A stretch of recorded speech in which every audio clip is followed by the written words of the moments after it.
Yo, what's up guys? Dito tayo ngayon sa Station 3 White Beach, Boracay.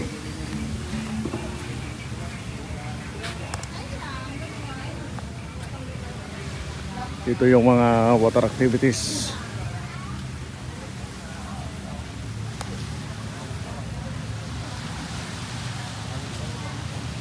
December 5, 2023, 7:29 in the morning. Wow! Bilis nun.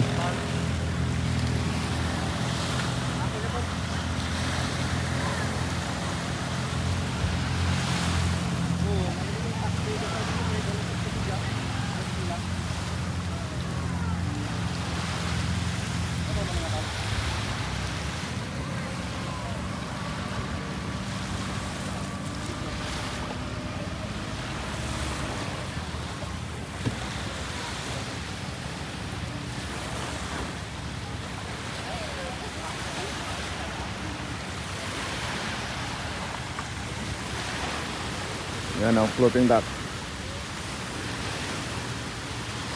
Low tide pa, low tide. Maagas lang punta sa mag-island hopping yan.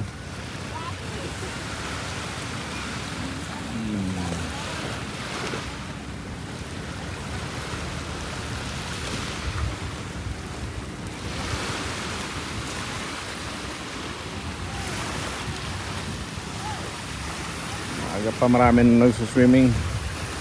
Malamig, 26 degrees Celsius.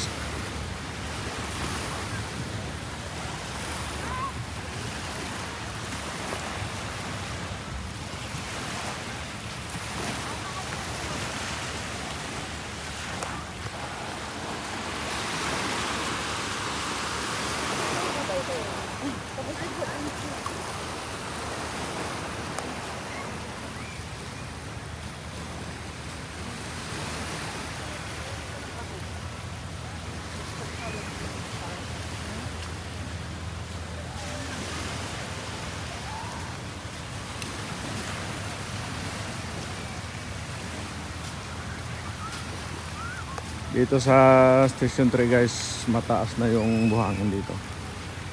Napos na ng amihan, bakyat. Station 2 unti-unti na rin. Tignan natin mamaya Station 2.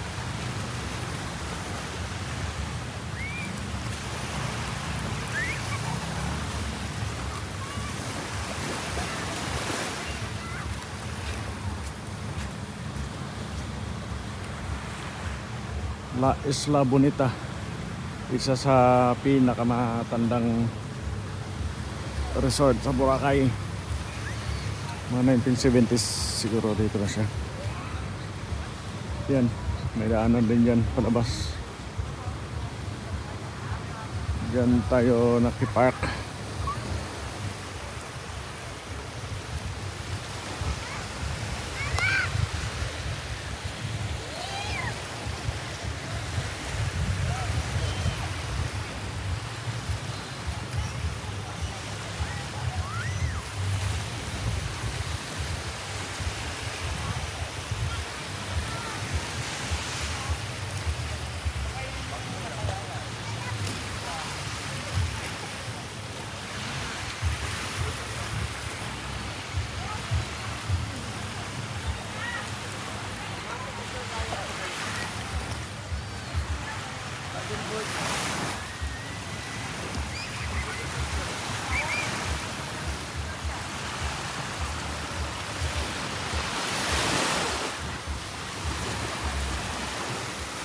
Doon banda sa harap ng La Carmela, palaging maraming tao dyan.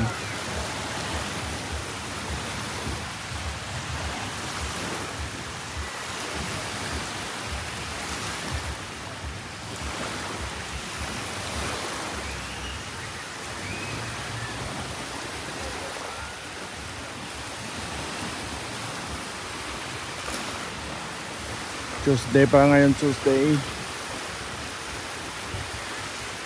Pag ganito yung panahon mamaya, dami naman tao sa beach pag sunset. Cloudy ngayon.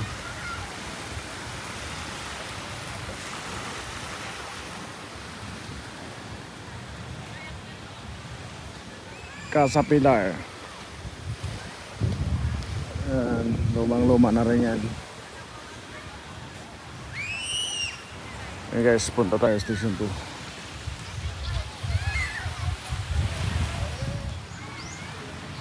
Dito tayo guys sa boundary ng Station 3 and Station 2.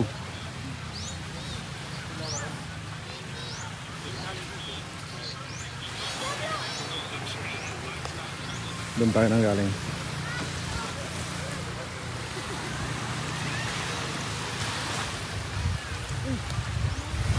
Ito yung nakita natin kanina na maraming tao. Kasi nga, mayroong karusada yan dyan. Palabas doon.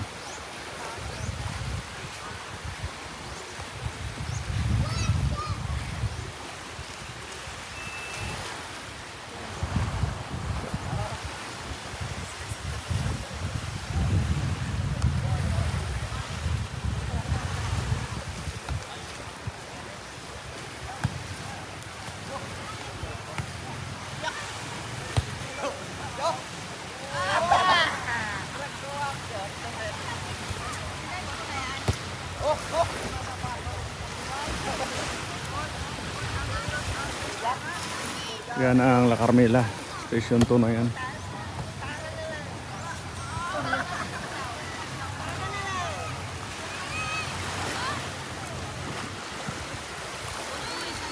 Dragon boat.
Henan Palm.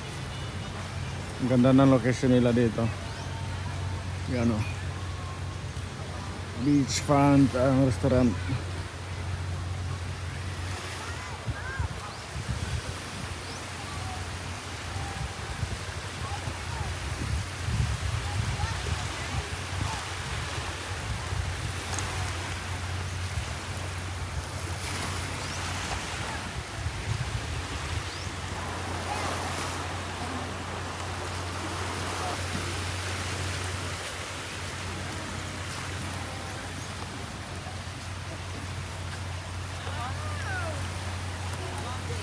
Nakita niyo yung nagagano sa seat?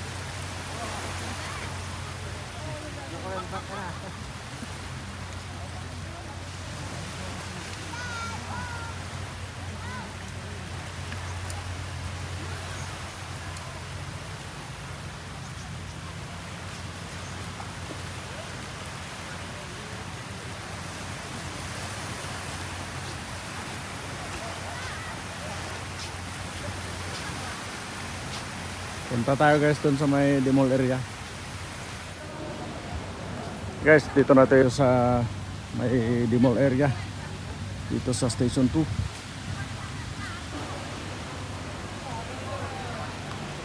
Time check, 8:15 in the morning na. Oh.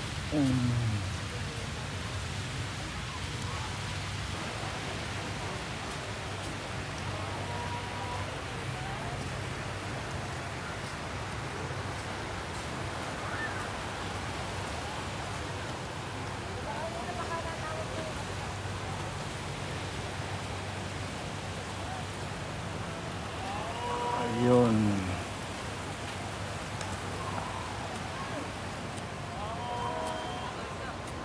Yan yung uptown.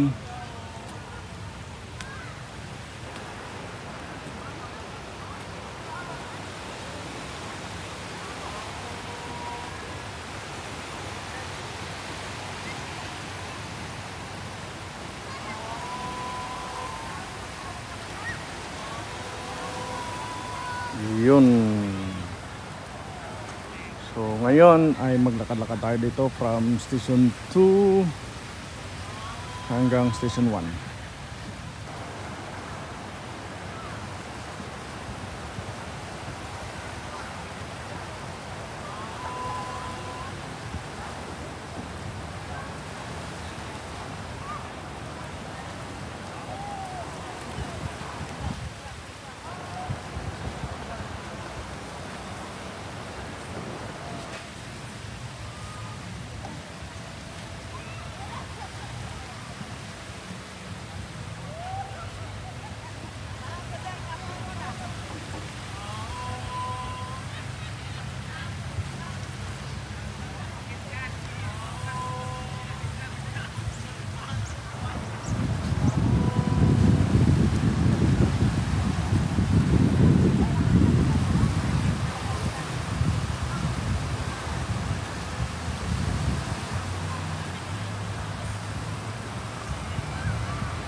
Yung mainit na pero malamig pa rin yung simoy ng hangin. Nasa 27 degrees Celsius. Mamayang tanghali akyat yan mga 34.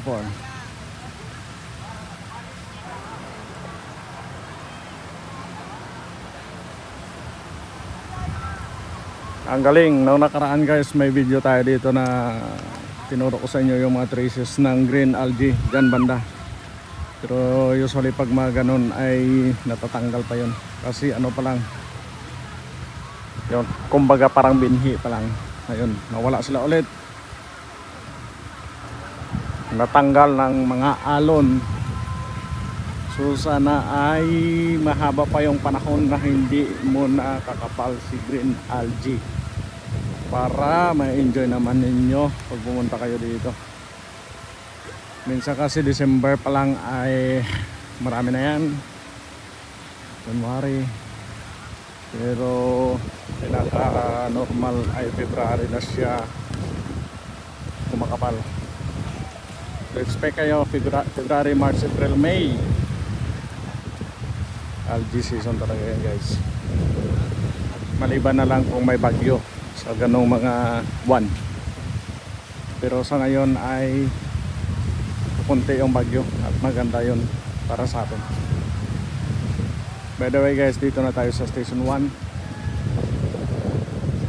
So regarding sa bagyo guys, ayon sa record ng Pag-asa, nagkaroon lang tayo ng 10 bagyo ngayong 2023, which is isa sa pinakamababang dami ng bagyo na nangyari mula yung nung mga hindi ko na matandaan kung kailan ba nagkaroon ng 10 bagyo lang sa Pilipinas. At ngayong December ay mukhang malabo magka-bagyo. Sana hindi na magka-bagyo muna para bawas na rin sa problema, lalo na sa ibang lugar. May mga lugar sa Mindanao yata yun nagkalindol. So ganun talaga yung natural disaster, hindi natin siya maiwasan. So sige lang, ganun talaga. Sign of the last days.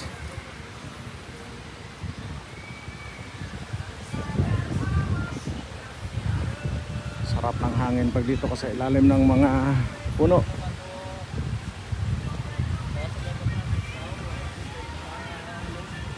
Kabilang katawan mo mainit, kabila malamig. Diba? Ito guys, yung pinakita ko nakaraan na parang kanal-kanal dito. Unti-unti na siyang natatakpan. May mga nagtatanong kasi or napansin nila kasi lalo na pag habagat yung erosyon na lumalabas yung mga ugat ng nyug. Bali dito kay sa Boracay ay normal yan. Every season. Pag habagat ay natatanggal yung buhangin. Tawas out pababa. Pag nagamihan naman ipupus na naman niya pabalik dito. Kaya yan matatabunan na yung roots ng mga nyug na yan. Ganun lang dito.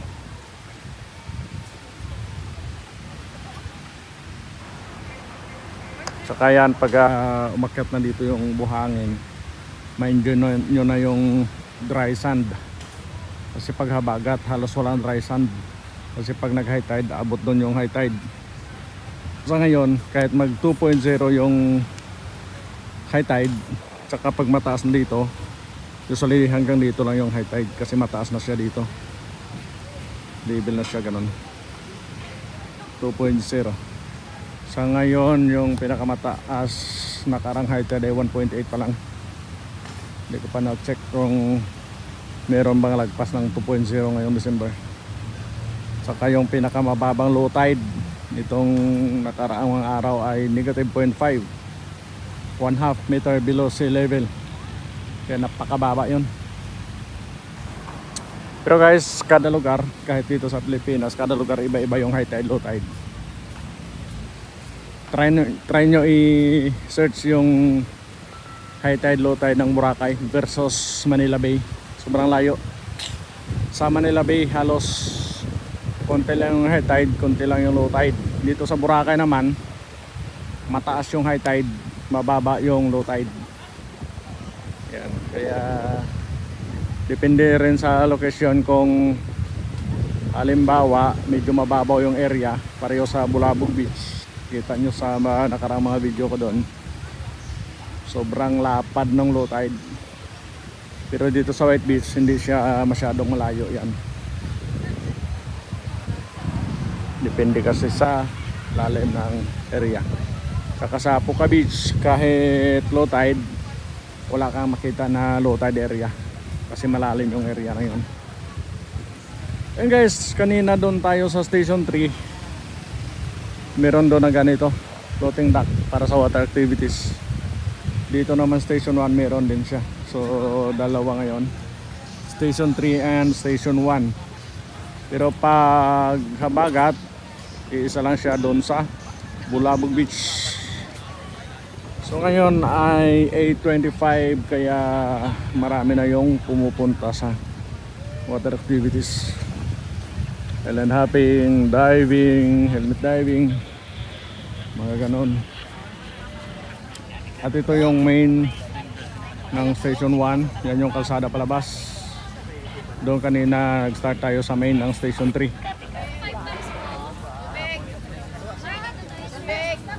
At mula doon sa Station 3,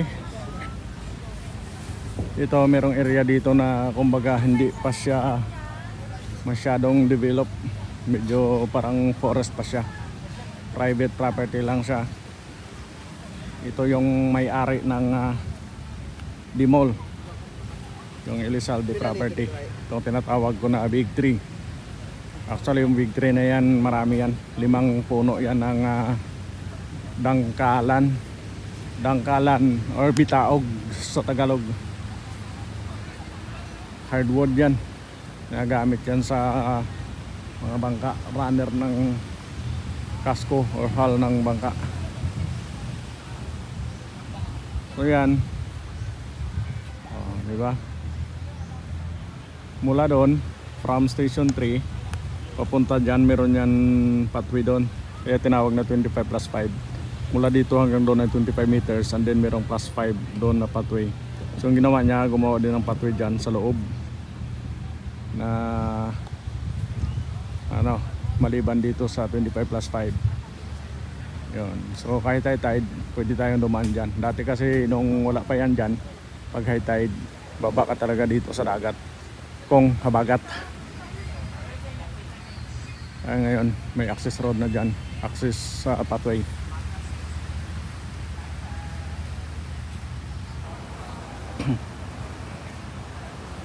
Yan, sarap tambayan dito. Ito lang kasi yung area na merong ganitong shade ng puno. So kahit buong araw ka tumambay dito, ayaw mo sa arawan, pwede ka dito.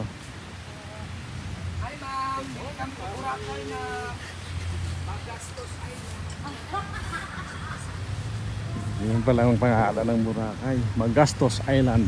Yeah, galing to ya. Boracay, Magastos Island. Guys, mas maganda mag-vlog sa umaga dahil hindi pa maingay yung mga bar. Nung Sunday nag-vlog ako dito, after kong ma-upload, dinilit ko dahil may copyright claim. Hagip lang naman yung music sa bar, kailangan i-edit. Imagine mo guys, 30 seconds lang yung music.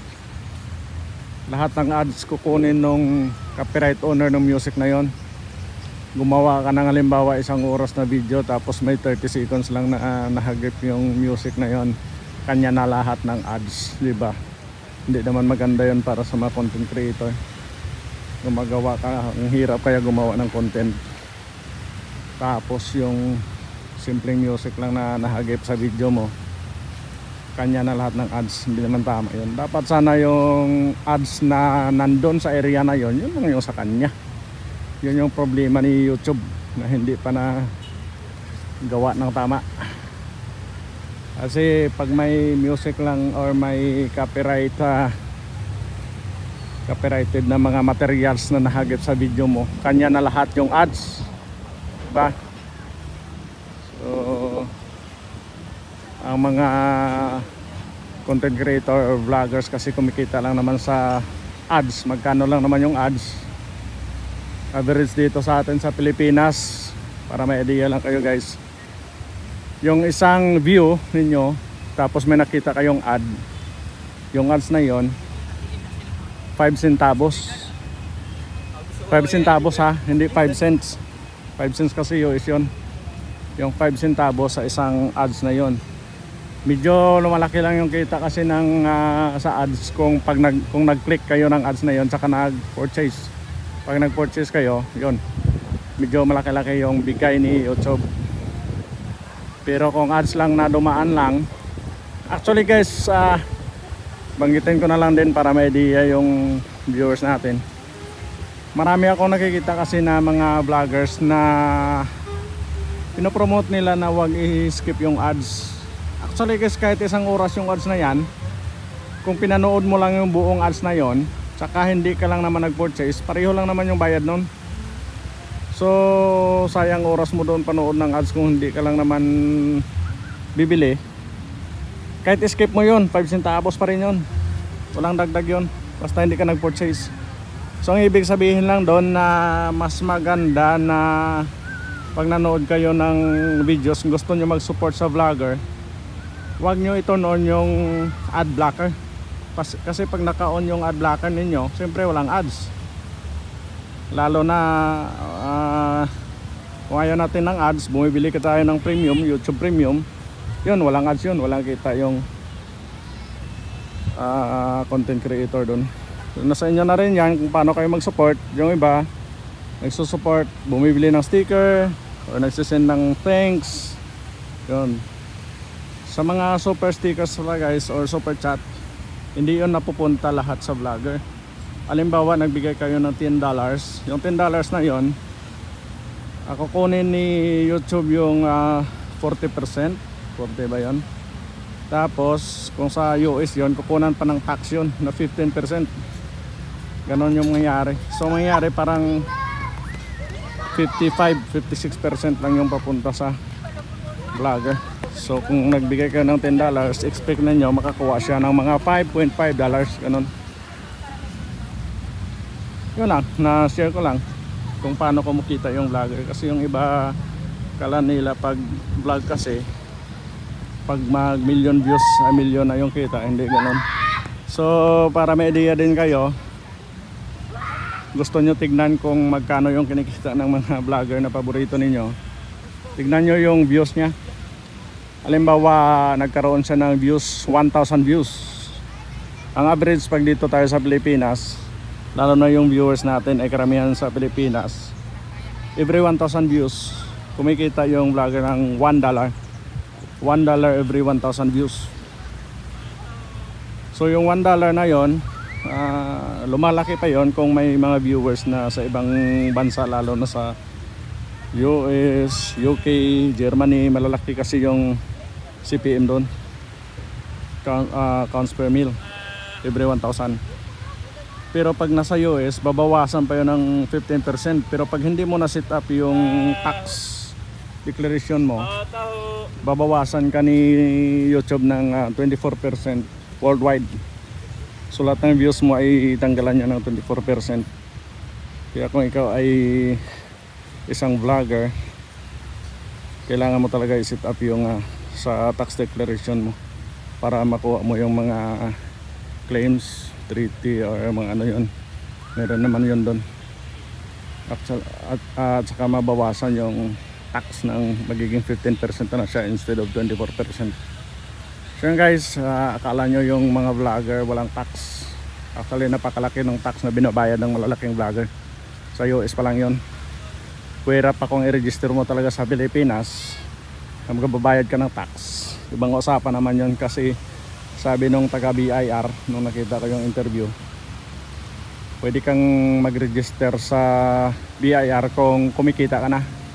Ibig sabihin doon na kumikita ka na, yung income mo sa pagbablog ay mas malaki na compare sa ginagastos mo.